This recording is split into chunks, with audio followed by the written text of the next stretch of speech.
Hey everybody, Jason Sherman here.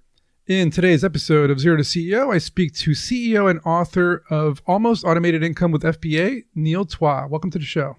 Hey Jason, thanks for having me on.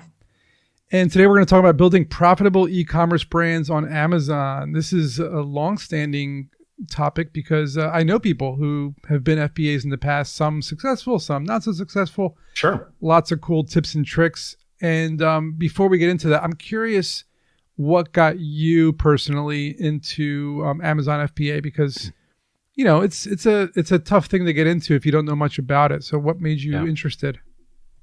Well, I mean, I I was doing lead gen and online marketing and paid traffic and media, specifically in mobile lead cost per acquisition, basically arbitraging, paid traffic between affiliate marketing offers. And I realized I needed to own the product. I needed to own the back end. I wasn't controlling the offer.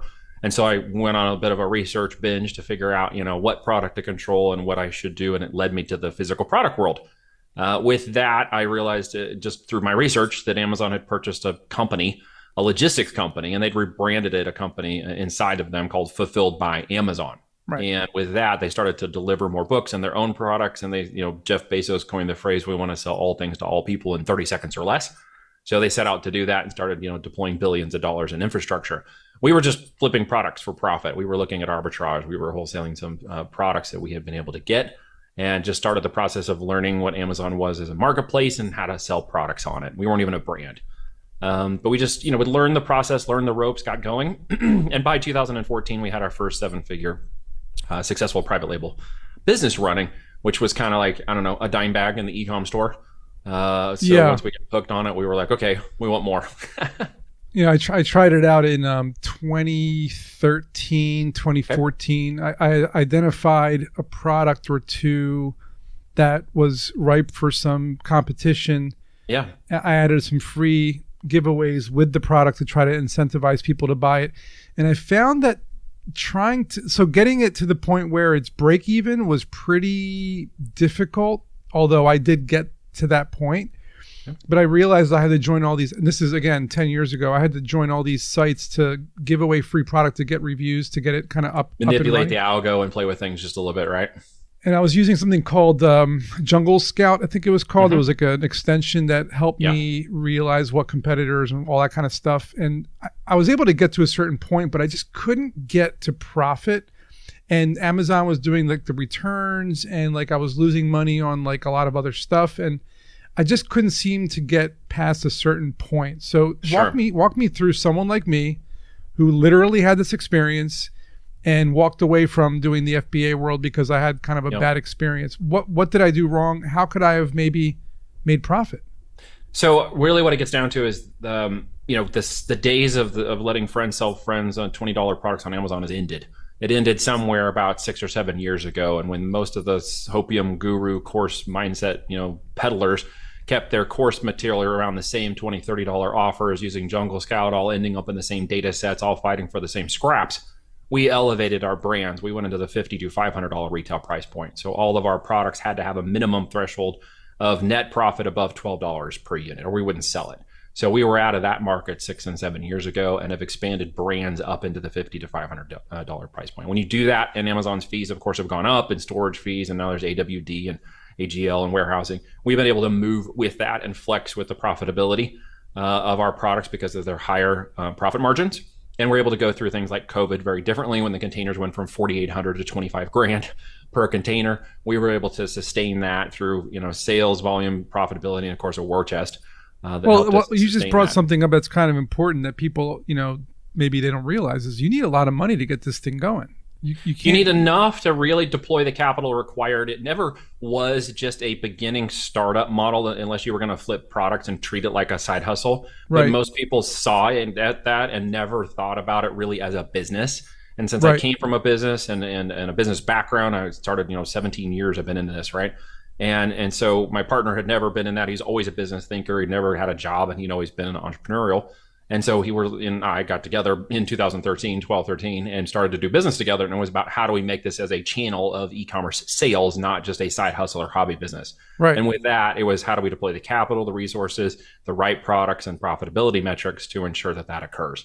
So we treated it like a business from the very beginning. Right. So like, I think I had put in like $5,000 to buy, thousands of units of what I had put in originally. Yeah.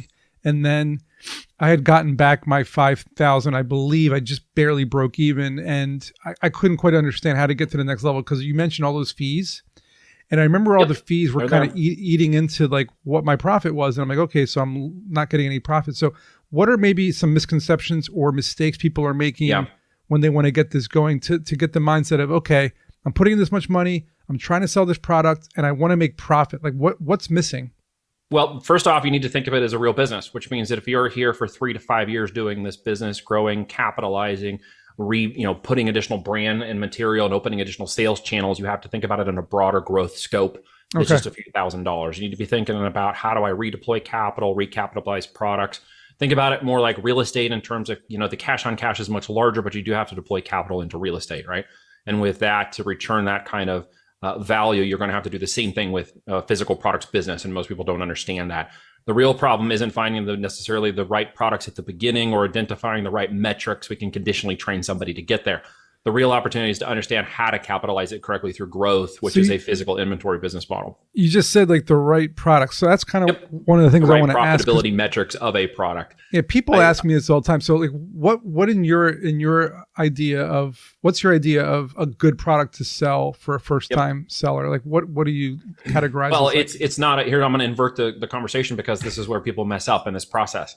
Then they marry their products, right? There are millions of products, and they get caught up in the idea that I need this product with this unique idea, almost invention-like. It's got to have that, Shark Tank sort of thing. It's got to be really like differentiated in the market. And what I will say is no. We're not going to sell Me Too products, but I'm going to test and market test those products to define if I can sell them relevantly in my account in the marketplace at the price point I believe they can sustain. And then I'm going to order 1,000 units once I know that's possible of product that I have innovated when that occurs, right? So it's a market test step process. We have a 3-step process of what we call our 5x5 product launch playbook to define the market based on its data first and product second, and then the velocity and value of the sale of that product over 90 days or less on a 100-unit test, okay?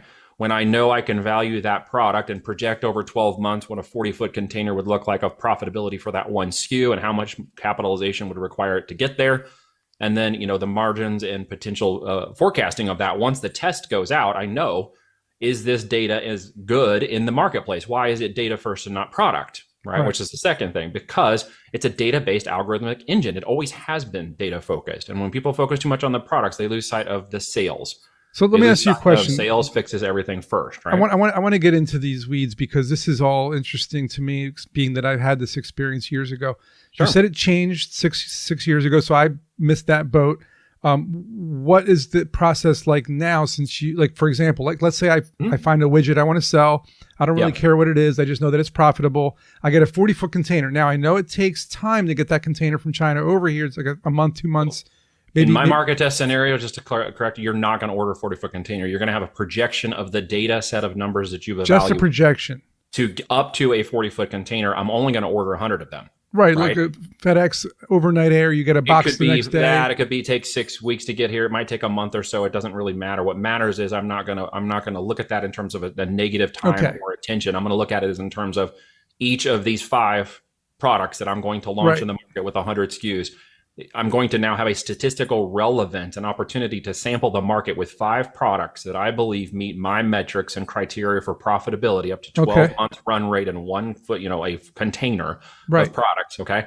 And then I'm going to let the market tell me what I missed, what I got right. And then how do you break through all the other sellers doing the same thing? Like selling here's the same thing, product. right? When somebody buys something from Amazon, they're buying the effect of the product, the outcome and the solution, not the product itself.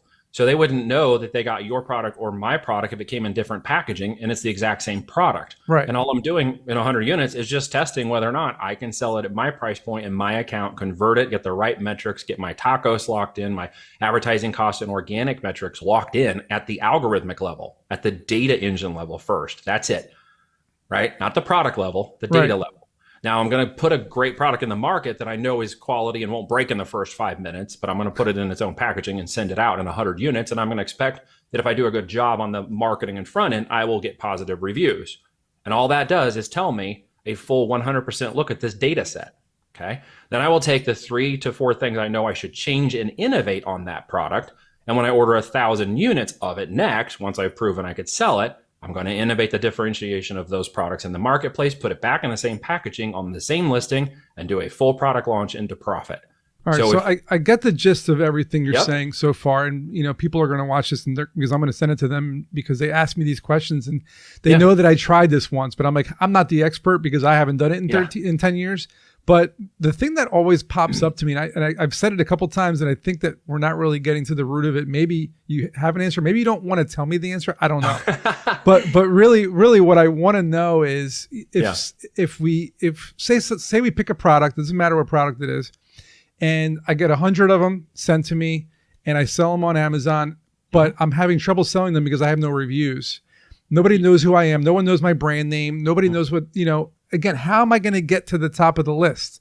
Is there some it's new? all Is there about a new the trick? data of the engine, and this is the part where I got to break back. It is literally. It is the algorithmic aspect of the A9 engine to put the product that has the best data in front of the customer in 30 seconds or less, so they will buy it. But how are you doing that? How are you getting the data in front of them if they don't know you exist? We prime the engine, right? You mentioned doing a few things in the past. We do a few things now that are within the terms of service to get the engine to recognize that we exist. We don't go to review sites. We don't lower the product. We don't play with. We work within the terms of service of Amazon's engine to prime it as to be available to our ads? Well, ads are always a part of it, 100%. Okay, so 100%. Amazon ads or Google ads or both or more than that. Social Amazon media ads to start with. All I want to know is, and this is the part where most people miss this, if I use law of averages, okay, and I'm going to put one product on 5,000 units in the market and hope that I can tweak and manipulate my way in front of a 24/7, 365, 8,000 unit a minute engine. What I want to do is find out how close exactly to that stream, that Amazon river, am I in that data algorithm? And it will come from quality of image, listing, copy conversions, and all of the presentation of that listing to the AI engine, okay? And when it looks at it and says, your data, initial views and impression, it always goes out and sends it out, okay? Just like on TikTok or Facebook or whatever, when you post a reel, you post a video, it sends it out to a sample audience and it says, hey, take a look at this. Amazon's engine does that. It's always done that, okay? And determines based on that data where you set inside of a little place in Amazon called a node. You ever heard of that term? Right? Amazon's a big river of traffic, but it's this filing system, cabinet system. It's like a decision tree of data, right? And on the end are the leaves of this tree, and it's called nodes. And in that node, I'm only looking to compete with the 5 to 7 people that make 80% of all of that traffic in that node. Okay? Got it. Big market, could be 30, 40 million searches of just that product. I'm only wanting to find the 5 to 7 people I'm going to target. And all I want to do is get the data relevant to their data in the engine. Okay. That makes a lot more sense. And that occurs, it's going to show me to an audience. And then it's going to determine based on that audience, how well did my data convert? Right. And it will do its own thing after that. So there's some automated results in there. It sounds like huge. It's the whole A9 engine. It's how it works. So a lot of it is automated. You just have to do the work that you talked about so far. If somebody wanted to start an FBA business, what are the 3 things you would say to them before they even call you? There's actually 4 things. Willing to dedicate the time. Okay. They got to have the time. To dedicate the energy and attention required to focus on it as a business, not a side hustle or a hobby, and then dedicate the money required that a real business would need to compete with me and others in the market who you're going to have to break into in order to compete in this new world. And by the way, the new world existed 5 years ago. You just maybe haven't caught up with it, which is why you would have trouble launching in today's world if you're using 5-year-old information. Right. In today's world, it's all algorithmic AI driven with Rufus and now Cosmo in this engine that is looking to present based on trends and information, the most relevant product at hyper relevancy to the algorithmic engine, even if it doesn't have all the reviews. I got a product right now doing 5,000 a day with 4 reviews. Okay. Wow. It has to do with the relevancy of the data. So to get to that, I need 5 of those products in the market in my brand, hyper relevant in my seller account, and that's it. And I want the entire thing to be hyper relevant to my customer, to my product, to my data set. And then I want the engine to fill in the 20% gap. When I have that 20% data coming back from the market and it says, hey, these 2 SKUs, those are your bangers. Those are the ones. I'm going to put 1,000 units off of each of those 2. And then I'm going to dial up the advertising. I'm going to go out and buy market share. What many Amazon sellers do not understand today is they are willing to keep their A cost at 30%, and I'll shoot mine to 130%. I don't care. I want to buy that market share so the algorithm and organic traffic will kick up. And I will do that when you're not willing to do that. And this is why one of the reasons we're going to win, and you're not. Right. And you mentioned you're a competitor to us if we decide to get into the same market, but you also not with my own clients, but everybody else. With my own clients, I won't compete with them. so that's what I wanted to get to to wrap things up is like, you're a competitor, but you're also helping people start their own FBA business. And in sections that I'm not in, which gives us behind an NDA ability to show them exactly what we're doing in brands that we control that are 7 and 8 figures up. So we can show them exactly what we're doing and help them replicate a product data set, okay? In any data set that we can attack that matches our metrics, it's called our green light process. And when we have 80% confidence, our metrics will go compete with those 5 to 7 people in that node. We go test launch the products. And then we let the data if somebody wanted to do this with you, where would they go? How would they reach you? Well, the criteria would be to go to voltagedm.com, Voltage Digital Marketing, voltagedm.com. Check out the presentation, the free training, and then decide if you want to have a chat. But don't bring less than 50 to 100K to the table in year 1, okay? Because we are going to go dominate. For growth, we're going to dominate to take over market share. By year 2's growth into profitability, years 3 and 4th into scale. What's scale look like? Podcast is on there. Case studies are on there. I've taken businesses to 5 million a month in 9 months. We've taken them to 14, 15 million in 4 months. 4 years. Let me quote that correctly. And those are verified case studies, so I can actually verbalize them. They're on my podcast. You guys check them out. Awesome. VoltageDM.com, guys. Check it out if you want some help. Neil will get Fast you and to Furious, profitability. Jason. He got me on the corner, buddy. Love it. Awesome. Hope you guys enjoyed the episode, and we'll see you in the next one.